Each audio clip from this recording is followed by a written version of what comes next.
Well, hello again, brothers and sisters in Christ. Pastor Mike here. Welcome to our midweek meditation. Even though it's a little bit after midweek, you're probably figuring out I sound horrible.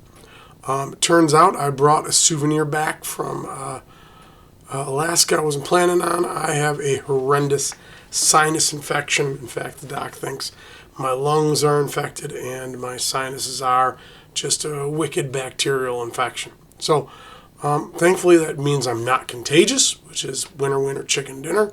But I still feel like I tried to play hopscotch with a hippo. It doesn't feel so good. But we'll get there.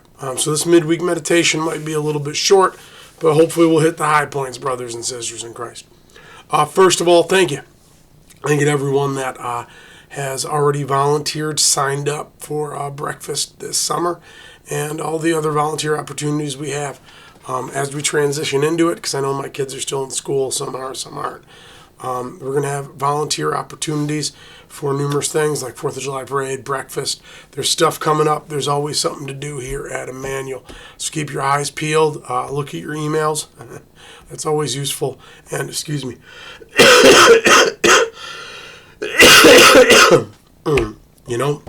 Sign up when you can. The texts. So last Sunday was Trinity. It is probably one of the hardest Sundays to preach, just because it is this important theological reality, but as I mentioned, hopefully in the sermon, mystery. Mystery is one of those key pieces of it. And there always has to be, when we're doing certain things theologically, an understanding of our human limitations. I know there's numerous other parts of our existence where human limitations are not something we ever want to take into account, but this is definitely one of those ones, brothers and sisters. We are limited in our understanding of God and what He is at His core. There's things that are revealed to us. We trust them. We do that. But there will always be things beyond our mortal ken, and that's okay. That is maybe one of the hardest struggles with faith sometimes, is that there's stuff beyond me, and that's okay. We will not understand everything. I know there's numerous points in my life where I wish I understood why it happened or what had happened, but I'm never gonna. And that's just how it's gonna be. That doesn't mean God doesn't care. It doesn't mean He's cruel. It just means I am limited. God bless, and that's okay.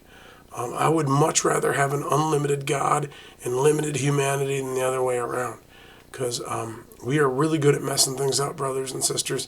And if we had unlimited potential to mess things up, God bless. Well, we're moving to our next Sunday then. The first one in June and our first Green Sunday. And this is going to be a long time, brothers and sisters. And so our first theme, first thing going on with our first Green Sunday is Sabbath. There's a Deuteronomy lesson and gospel lesson that talks about the Sabbath. And the main thing I want to talk about with Sabbath is rest. One of the key things with Sabbath is rest. And God builds it into His rules, His laws, and His understanding that we need rest.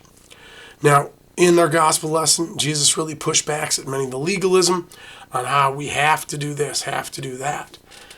But in our culture, I don't think we have a legalism of not doing things. I think we have the direct opposite problem, a legalism of doing too much. We, I think, as a culture, suffer from the cult of busyness. That if we're keep going, if we're busy, we can make ourselves indispensable, important, and above all,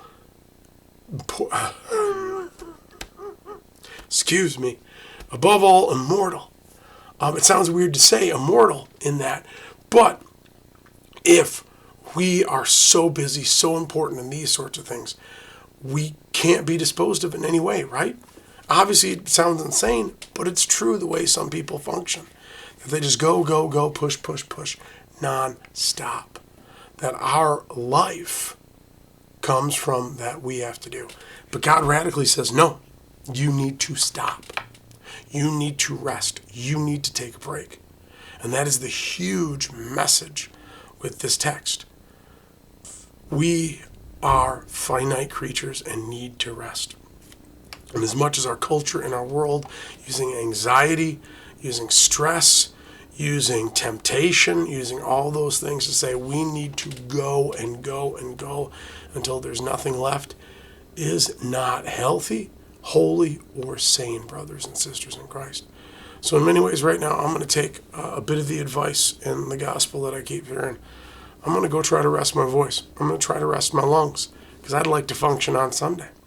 So above all, brothers and sisters in Christ, blessing. By the grace of God, antibiotics will do a bang-up job and get me where I need to be. All right, blessings. Talk to you later. Bye now.